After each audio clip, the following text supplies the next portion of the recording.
Changing from a split bus panel to a main breaker panel is possible. This allows the addition of a new breaker for the hot tub. Deciding whether to upgrade to a 200 amp service depends on future electrical requirements. If more high-power appliances or circuits are planned, upgrading to 200 amps may be beneficial. If only a 50 amp circuit for the hot tub is needed, the existing 150 amp service might be sufficient. Firstly, it is important to call a qualified electrician to ensure the work is done correctly and safely. Secondly, determine the total amperage of the existing circuits. This will help assess if the existing 150 amp service has enough capacity to handle the additional 50 amp circuit. Thirdly, install the new main breaker panel. An electrician will install the new panel and connect it to the underground feeder. Fourthly, add the new 50 amp breaker. The electrician will add the new breaker to the panel and connect it to the wiring for the hot tub. Fifthly, test the system. The electrician will test the system to ensure it is working properly and safely. The cost of changing from a split bus panel to a main breaker panel will vary depending on the size of the panel and the number of circuits that need to be moved. Upgrading to 200 amp service will typically cost more than changing to a main breaker panel. If only the 50 amp circuit for the hot tub is needed, a 150 amp service and a main breaker panel might suffice. However, if there are plans to add more high-power appliances or circuits in the future, upgrading to a 200 amp service could be a good idea. When evaluating an electrical service upgrade, consider the existing load and potential future loads. The existing load is the sum of all the electrical devices and appliances that are currently used in the residence. This can be determined by adding up the amperage of all the breakers in the electrical panel. The potential future load is the sum of all the electrical devices and appliances that may be used in the residence in the future. This includes any new appliances that may be purchased, as well as any additions or renovations that may be made to the residence. Once the existing load and potential future load have been determined, they can be compared to the capacity of the electrical service. The capacity of the electrical service is the maximum amount of power that the service can provide. This is typically measured in amps.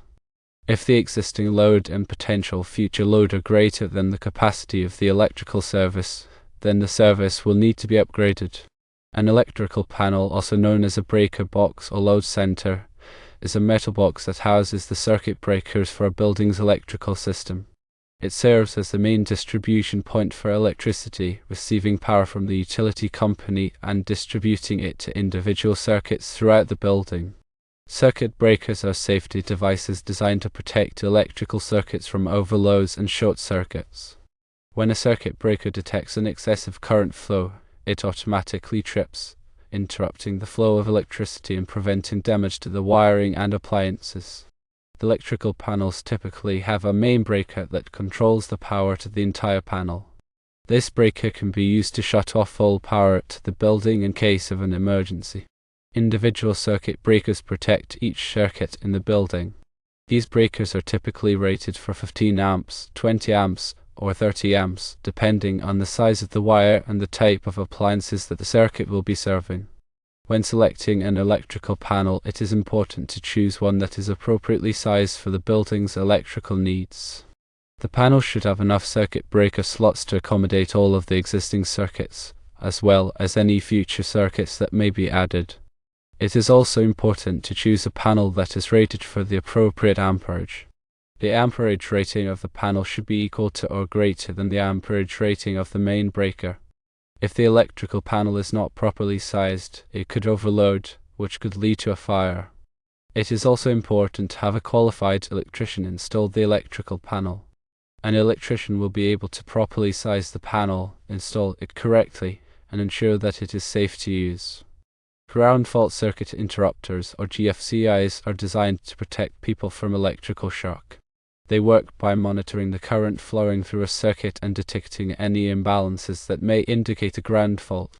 A ground fault occurs when electricity flows through an unintended path to ground, such as through a person's body. GFCIs are designed to trip quickly when they detect a ground fault, interrupting the flow of electricity and preventing serious injury or death. GFCIs are commonly used in areas where there is a high risk of electrical shock, such as bathrooms, kitchens, and outdoor areas. They are also required by electrical codes in many jurisdictions. When selecting a GFCI, it is important to choose one that is rated for the appropriate amperage and voltage. The GFCI should also be tested regularly to ensure that it is working properly. To test a GFCI, press the test button on the device. The GFCI should trip and interrupt the flow of electricity. If the GFCI does not trip, it should be replaced.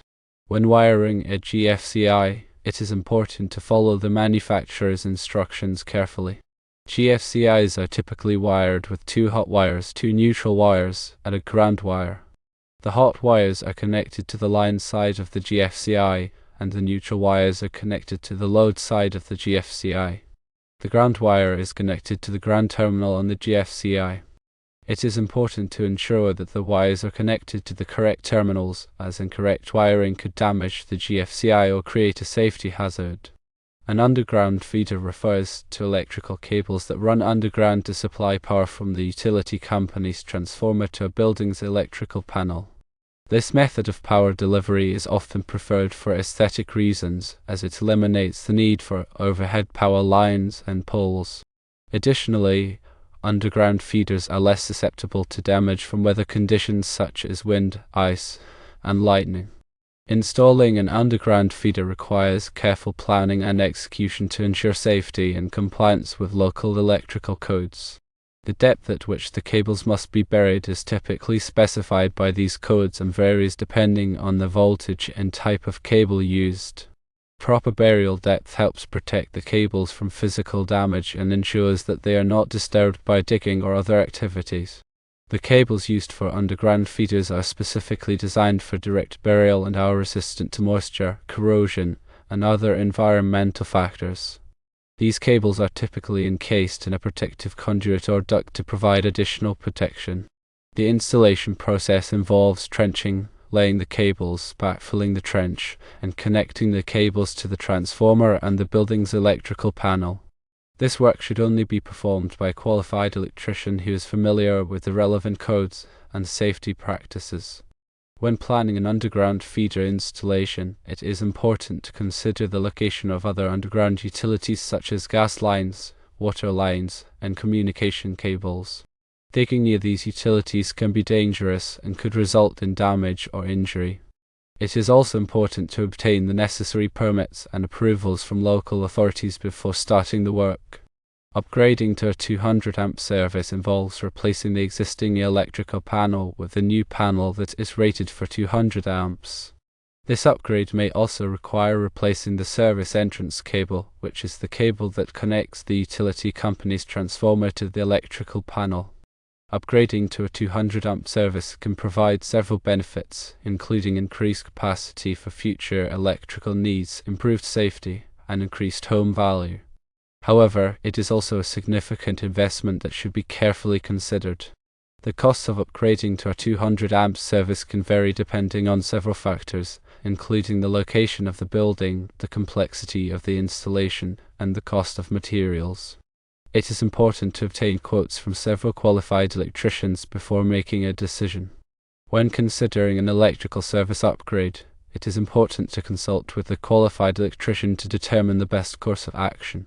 An electrician can assess your electrical needs, evaluate your existing electrical system, and recommend the appropriate upgrade. A licensed electrician will also ensure that the work is performed safely and in accordance with all applicable codes and regulations. Ignoring warning signs such as flickering lights, frequently tripping breakers, or burning smells emanating from outlets could lead to serious electrical hazards. Addressing these issues promptly by consulting with an electrician is crucial for preventing potential fires or electrical shocks. Regular inspections of your electrical system can identify potential problems before they escalate into costly repairs or dangerous situations. An electrician can check for loose connections, damaged wiring, and other issues that could compromise the safety and reliability of your electrical system.